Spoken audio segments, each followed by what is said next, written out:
These are some of the remains of a once sprawling naval air station constructed on the eve of World War II and abandoned in 1997. It served a critical role during World War II as part of America's defense network, providing support for anti-submarine blimp operations, and operated during the post-war era primarily as a Navy and Marine Air Reserve training base. For a time, it was also a testing facility for classified military electronic research projects. Sorry, that's classified, so I can't show you that. We were able to explore what's left of this historic spot on a cold, rainy day in April. But before we get to that, I have to show you why this space was important and what happened to it. So buckle up, because this is an interesting one.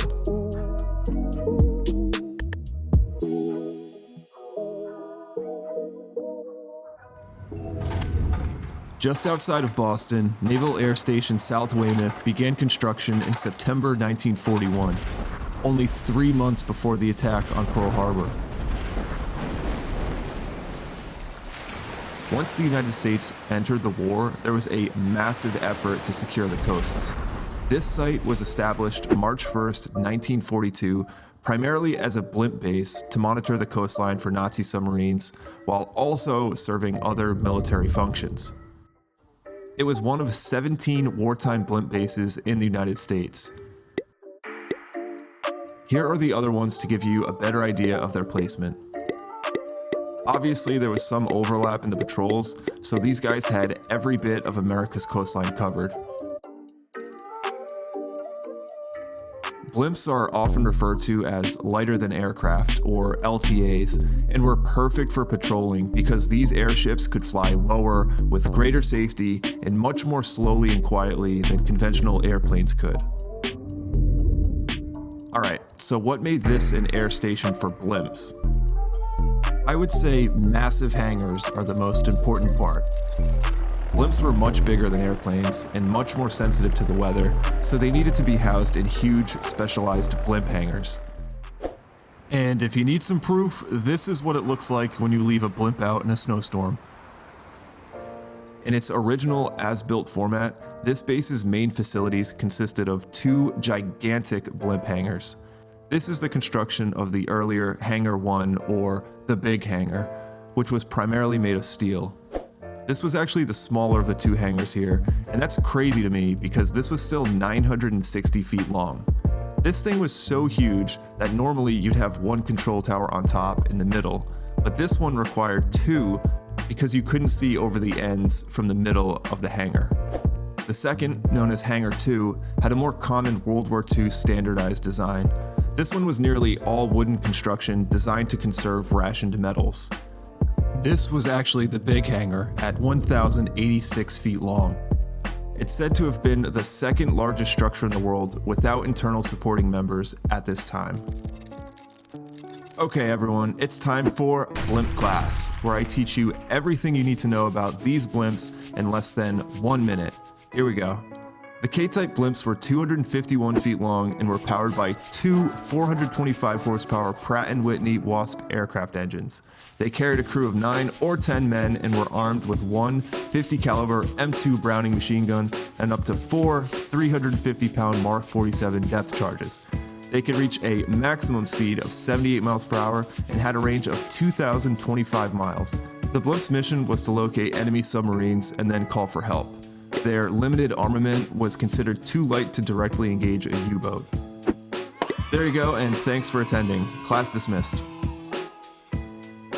The reason I'm telling you all this is because there isn't much left of the Naval Air Station here. Those hangars and the blimps are gone now. But this is still a historic site, which is why walking the runway and trekking to the traffic control towers was a big deal to us. You gotta know the past to appreciate the present, right?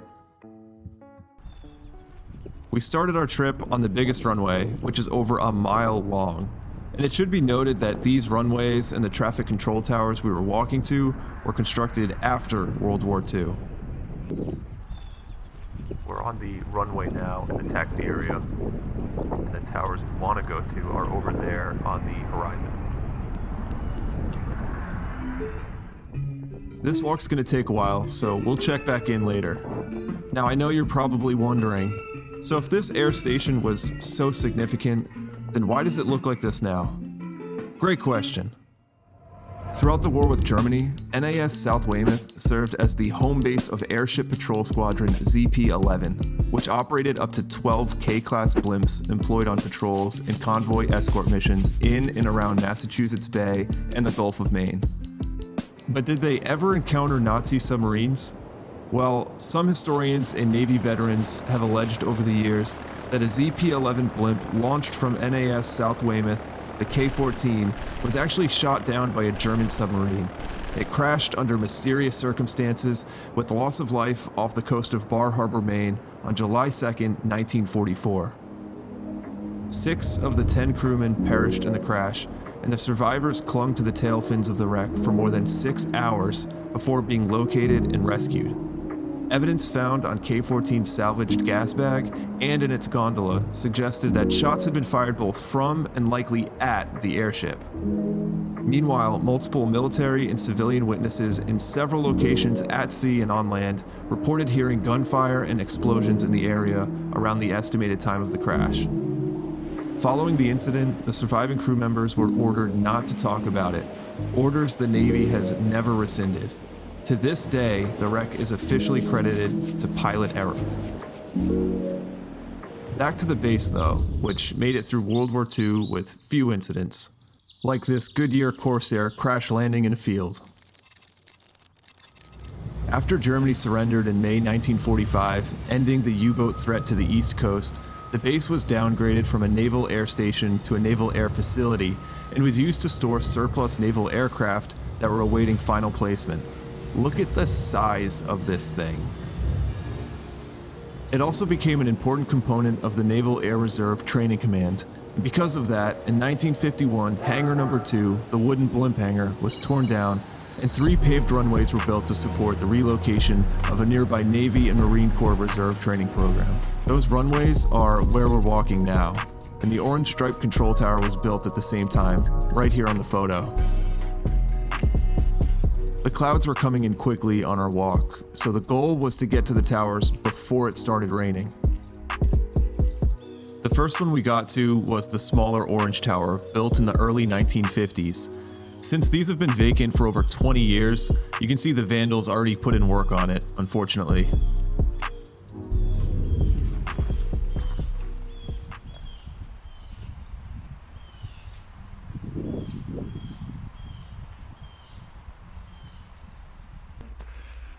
I'm just going to assume this building to the side of the tower right here is just completely trashed. You can already kind of tell.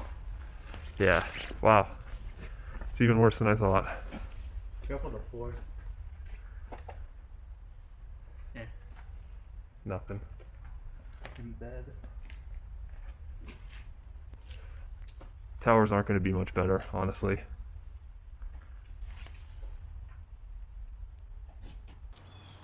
I know I've said it before, but I love how quiet places like these are.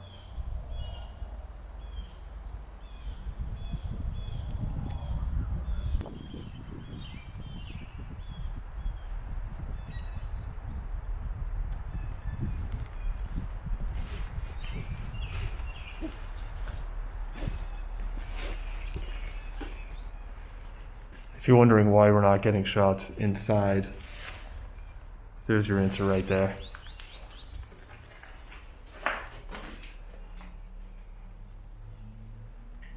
It's completely rotted in here.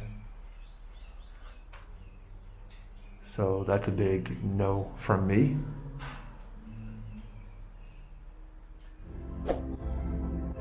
Fortunately, we got the drone up just before the rain started. Looking up the staircases, it's all peeling paint, and at the very top, it's not any better. Just completely gutted. Nothing from this one really remains.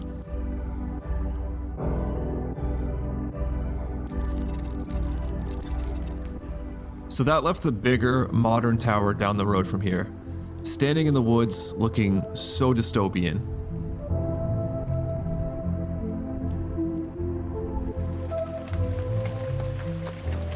Of course, the rain started as soon as we got there.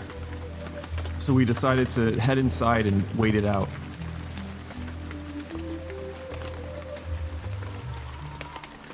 Right now we're just inside the overhang of the control tower because it's raining, which means we can't fly the drones yet.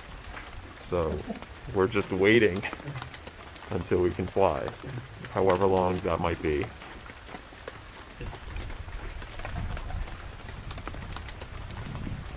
While we wait for that rain to stop, I'll finish my story about this base because there's a bit more to tell, like top secret test missions. You hear that bell, everyone?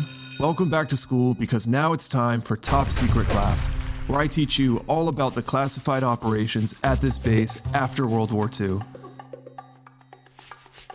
From 1954 to 1961, the base hosted the Naval Air Development Unit, which provided blimps and other types of aircraft, like this Douglas F-3D Skyknight, to flight test highly classified electronic equipment developed by the MIT Lincoln Laboratory and other defense contractors such as Raytheon.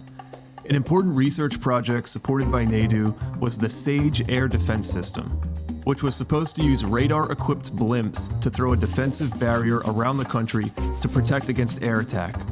For that reason, South Weymouth was one of the last places in the country where the Navy operated blimps. But in 1961, NADU was officially demobilized. But probably the most insane top secret operation that happened here was... Alright, you know what? I've probably said too much anyway, so class dismissed. The last huge reminder of its role at World War II, Blimp Hangar No. 1, a local landmark, was demolished in 1966, which you can see being dismantled here. A new, smaller hangar was built in its place, being completed in 1970. For the next 30 years, NAS South Weymouth focused on providing training for members of the Navy and Marine Corps Reserve. This base saw tens of thousands of reservists and hosted numerous air shows. But in 1995, the Base Realignment and Closure Commission directed this station be closed. All personnel and equipment would be transferred to the nearby active Brunswick base, since it was reportedly better suited for operations. So, on September 30th, 1996, the airfield was closed, and exactly a year later in 1997, the base itself was vacated by the Navy. That brings us back to the control tower, where fortunately, after about an hour, the rain let up enough for us to launch the drones. The interesting thing about this newer tower was that it was constructed in the mid-1990s and never used. The base closed so suddenly that the Navy never got a chance to operate it. This was the first time I've ever visited an abandoned place that was literally never used. Like the older tower, this one was completely trashed top to bottom.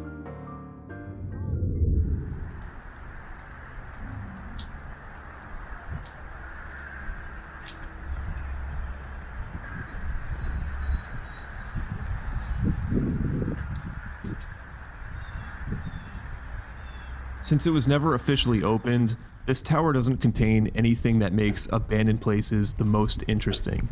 There are no personal effects, no documents, nothing that shows people once worked here. It's just a haggard graffiti tower now. But there's no denying it still looks really cool. Well, at least from the outside.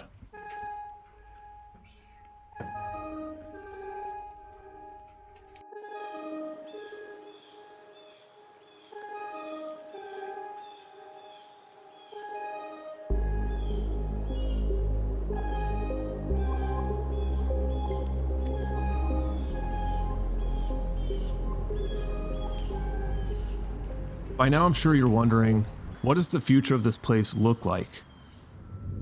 I know there isn't much left here, but there were some big plans for this land. Most recently, this area was supposed to be turned into a full-time movie studio lot, complete with sound stages and pre-built sets. It did happen to an extent, especially in 2016 when the movie Patriots Day was filmed here.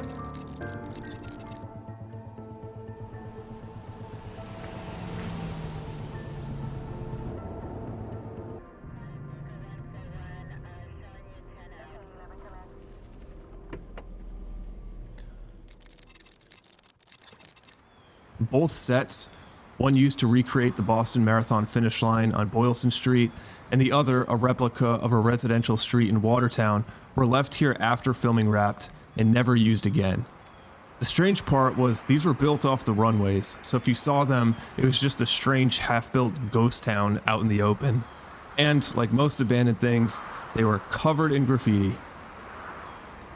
If you're wondering why we didn't explore this area while we visited, arsonists got to it before us and burned the entire set down, along with a few remaining military buildings here. The area is still used for film productions today.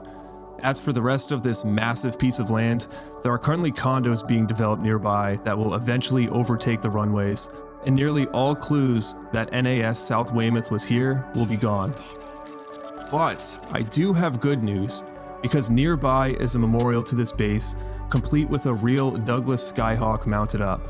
It gives a brief history of the significance of this place. It's a really peaceful little spot. There's also a small museum nearby, where they're more than happy to share memories and stories of NAS South Weymouth. So if you happen to drive by and see these absolutely massive runways and control towers in the distance, take a moment to think about what used to be here and what used to float by, because this is a pretty awesome piece of history here in South Weymouth. And one more thing before you go. I couldn't have made this video without the help of Marc J. Frattasio, a retired P-3 air crewman who was stationed at NAS South Weymouth for a number of years. I've included a link to the book he published about this base in the description, and it's definitely worth checking out. So thank you again, Marc. To see more interesting abandoned places like this, you can check out the rest of my Abandoned from Above series on my channel right now.